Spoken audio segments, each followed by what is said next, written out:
Колега Пасиев, внимателно ве следев додека го имавте вашиот говор и нормално забележав некои позитивни работи или нешто кое што е можеби така, можеби не, времето ќе суди, и секако една минуска за која што на крај ќе образложам зашто е таа минуска. Сепак не сум професор, меѓутоа можам и да ви дадам минуска, нормално.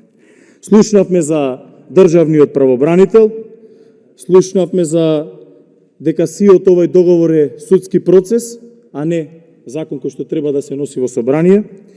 Слушнавме дека е закон кој што е памфлет составен од 5 членови, само од 5 членови, а се работи за суштинска работа и пак ќе повторам, не е работа на собрание. Слушнавме исто така дека не е должност на собранието и дека е преседан од историски размери. Цитиравме и устав, и членови, и ставови, кои што се во подкрепа на сета оваа работа.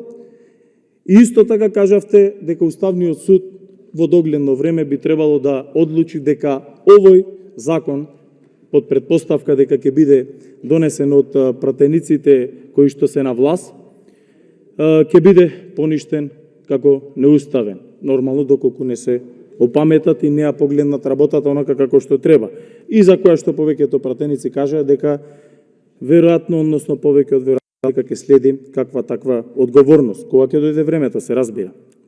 Арно, ама колега, минуската е во делот каде што очигледно не сте ги слушали во и онака малиот дел на излагање или во однос на одбрана на овој закон, кој што се однесува на тоа, за колегите од власта, мислам, кој што се однесува на прецизниот збор кој што беше немање одлучност. Јас тоа добро го слушнав, сум го слушнал неколку пати. Во ова немање одлучност за два пати се однесуваше за меѓусоседски договори немање одлучност. Значи тоа се минимум 3 работи. Денеска имав чест повторно да го слушнам, немало дека сме немале одлучност сите минати влади без разлика кои биле, тие сега имаат одлучност.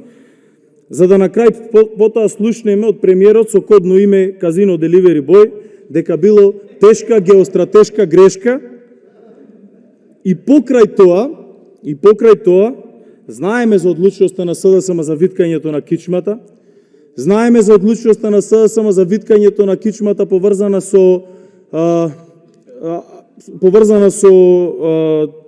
она што треба да представува национален идентитет, јазичното и идентитетското обезличување кој што се случи на нацијата и секако парите од граѓаните да бидат поделени помеѓу ЗАЕВ и она што треба да представува и што е финансиер на СДСМ сиот овој изминат период, бизнисменот од МАК Петрол Андреј Осифовски.